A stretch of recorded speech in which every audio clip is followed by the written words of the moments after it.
I'm back in my comfy clothes in my favorite room of the house, here to talk to you about some more plant things. So today I'm going to talk about what plants not to get and what plants I would get as a beginner. Honestly, this is kind of a controversial topic. Everyone's answer to this question is totally different, so this is just my opinion based on what I got in the beginning and what I would recommend to somebody not to get, especially, well, again, based on my opinion. So to kind of elaborate on that, usually people recommend plants that are hard to kill or kind of forgiving, which, yeah, that's great. But you also want a plant that's fun to grow too, like one that you'll see a noticeable difference within at least a month or two. And a lot of times the ones that are recommended to beginners, they take forever. For example, one that I'll get into is the snake plant. I've had my snake plant for probably six to 8 months. Nothing. So the ones that I'm going to be recommending are still forgiving, but they're also fun to watch grow, whether it's the colors that they have or just the fact that they grow pretty fast. So yeah, let's get into it. So the first one I would recommend to a beginner, gonna start off strong here with my begonia. They're beautiful. I love them. Honestly, pretty much all begonias are really, really pretty. They have cool colors. There's just so many different ones and so many different cool things about them. Like there's some really beautiful, like even blue and purple shiny ones, some pink ones. There's one really cool one that looks like a snail shell or something like that. But yeah, this one, struggling with it. They're very tempting because, like I said, they're super pretty and you want to take it home with you, but unless you have the perfect setup as far as the perfect window, unless you know what you're doing, I wouldn't recommend it because I still don't know what I'm doing as far as everything. Of course, I'm still learning. I'm still technically a beginner, honestly, but I have learned quite a bit over the last couple years and I still struggle with her.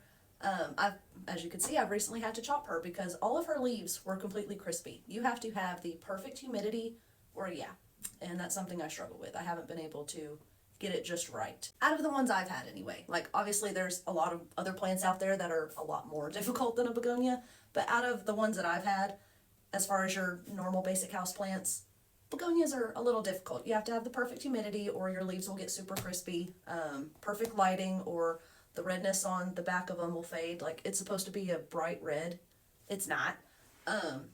Yeah, she used to be pretty lush. She used to be doing pretty good, but as you can tell, I recently had to chop her. I've got a couple pieces of her in propagation jars, so fingers crossed on those. So far, I don't have any roots on them. But yeah, begonias are a no-go in the beginning. They're dramatic in every single way. Save them for later. So the next one I didn't care for as a beginner, the snake plant. Let me get that one out to show you. It's kind of tucked away. Let's see. So this is my snake plant. I've had it for all of about 8-9 months now. And that little leaf right there, that's all I've got. Wait, no, actually I've got one more little one. One little leaf. Can you even see him? I don't even know if you can see him right there. That little leaf right there. And then that other one on the side is literally all I've gotten in about 9 months out of this thing. So yeah, they're great if you want something to just sit there and not really worry about. But if you're looking for something to really get you excited about the hobby and really fall in love with plants and watching them grow, because that's the funnest part, is watching them grow. If that's the case, this is not the one for you because it's going to take forever to see any kind of noticeable difference in it. So yes, the things people say about them are true. They're pretty forgiving, hard to kill. In general, they're very easy to take care of and keep alive, but they just suck and they're boring and it just kind of sits there, and it's great as like a little decoration piece over here by my picture, but it's not something I get excited to come see if it has any new growth. So yeah, boring. Now time to see if I can get her tucked back away in her spot without messing anything up.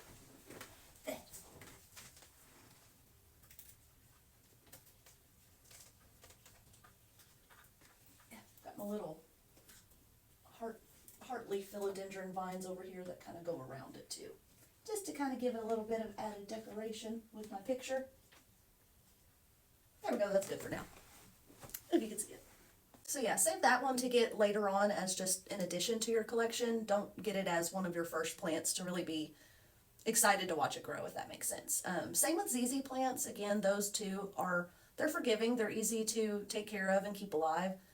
They just take forever to grow, and if you start off with a snake plant and a ZZ plant, you're probably going to get bored with plants as a whole and not really care to get any more because you're like, this is taking forever. So these are the ones that I would start with because they're a blast to watch grow. Whenever you see a new leaf coming in or a new pearl, which I'll get into that too, it's really fun and it's cool watching it grow because I like taking pictures. Like as soon as I get a new plant, I'll take a picture of it. Once I repot it, I'll take a picture of it. And then usually every couple weeks too, sometimes I forget, maybe a month, but I'll take progressive pictures of it. That way later on I can look back at how much it's grown over time since I've got it.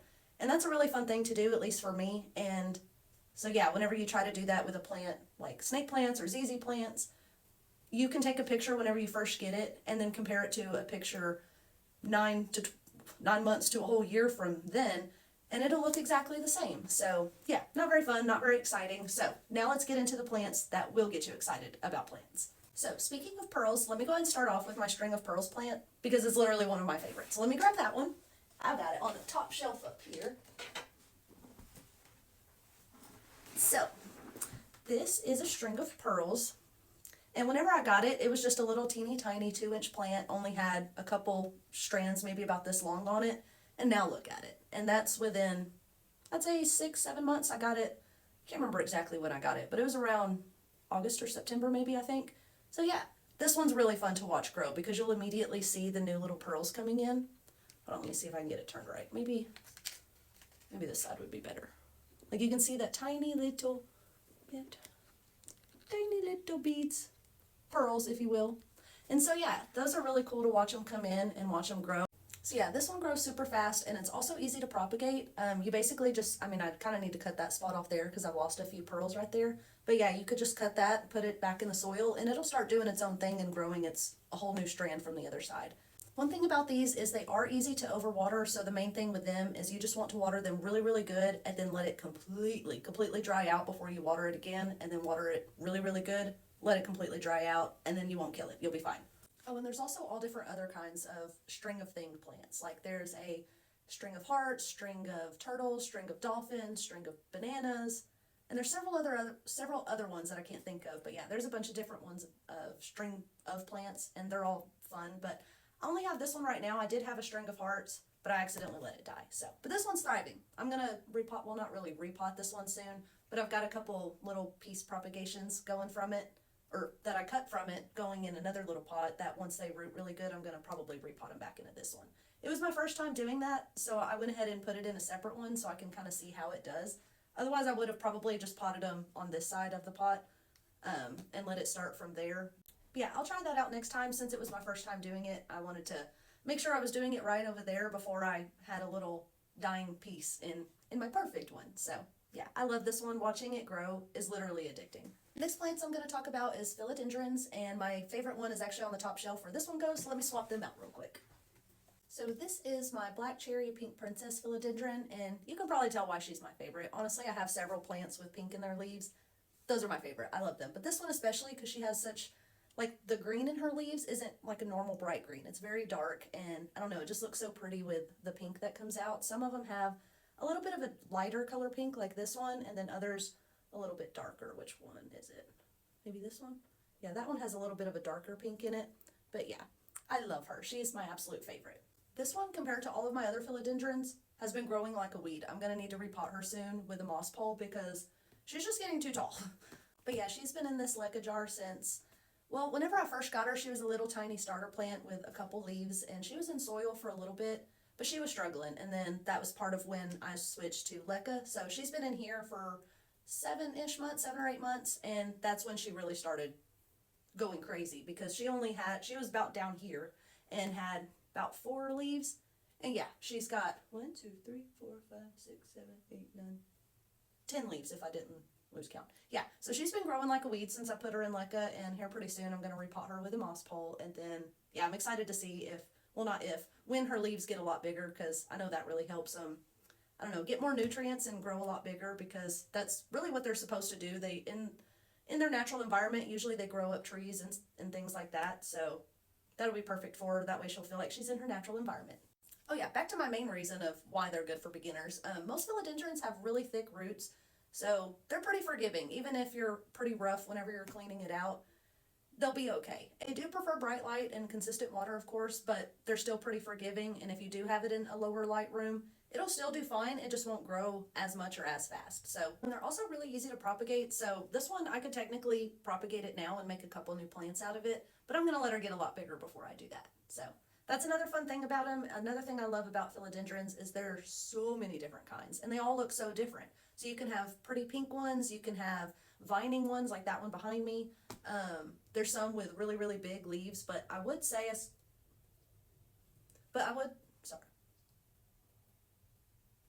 Sorry, there was a truck driving by really slowly and it was kind of weird. As far as philodendrons though, I would say in the beginning, stay away from the ones with the really big leaves. Because yeah, those do probably need a moss pole earlier on, whereas with ones like this, you can get away without one for a while, if that makes sense. I don't know, I keep wording things weird, but if you have any questions about that, let me know in the comments. So yeah, for one that's colorful, fun, and honestly interesting to watch grow, I definitely recommend just about any kind of philodendrons, but this one is obviously my favorite. One of my next favorites besides philodendrons is syngoniums. They're a little bit more delicate as far as their root systems, but they're still pretty forgiving. You can still scrub away at them and they're not going to completely fall apart like a begonia's roots would. And kind of like philodendrons, there's so many different ones with different colors.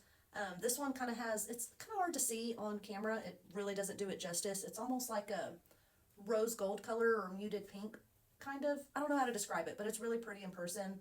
I'm wanting to say it's called a neon robusta, but I've heard several different names for this specific one. So I'm not exactly sure. If you know, let me know in the comments, but I was told it's called a neon robusta. I also have this one that I'm not sure what it's called. I don't remember, but her leaves look a little bit different as far as the color. She has a bright white in the middle and then the green on the outside usually, but some of them are a little bit different like that one. But yeah, I love this one. I can't remember what she's called, but yeah, right now she's a little droopy. She's upset with me because I recently had to repot her, but she will bounce back fast and she'll be fine. I love syngoniums. Oh yeah, I was going to show you, going back to this one, once their root systems get going, as you can see, they're no longer delicate. It's just mainly whenever they're little baby starter plants, they're a lot thinner than other roots, such as most philodendron roots, but they're still fine. They're pretty tough, and I mean, what does fall off, it'll come back. So yeah, these are also pretty easy to take care of and forgiving. I don't really have many tips for having them in soil because I had no luck with soil, so I don't know what to say as far as that, but with leca, I've had great luck with all of them. My syngoniums, my philodendrons, literally everything. And usually I leave the water at about 1/3 of the way full. So that's a pretty good rule of thumb. Similar rule of thumb when it comes to repotting though. Usually you want to repot it about once a year or whenever it really starts to become root bound. I'll probably let this one go a few more months. I'm really not at the year mark yet, but she's getting there. She's filling up the bottom of that jar. And another one that's really good, of course, is pothos. Everyone talks about those. They are really easy to take care of. They're probably one of the fastest growing plants that you can get. Maybe not mine in particularly. I haven't had it in the best window and I recently moved it to this one. So hopefully it'll start growing better. But yeah, usually they're very great plants to have. They're just not as fun because they don't have like the different variations as philodendrons and syngoniums do with the different pink leaves and all of that kind of fun stuff, but they do grow really fast, so it's still fun to watch. So yeah, in my opinion, the best plant for a beginner isn't necessarily one that's hard to kill, but more so one that's fun to grow. One that you can get excited about and be like, oh, I have a new leaf, you know? It's so much more exciting when you can take a picture each month and know it's gonna look a little bit different versus taking a picture 9 months apart and it looks exactly the same. So yeah, if you struggled with any of the plants I mentioned, you're not bad with plants. You just need one that'll grow with you and keep you interested. So tell me in the comments what plant almost made you quit and what plant would you recommend to a complete beginner.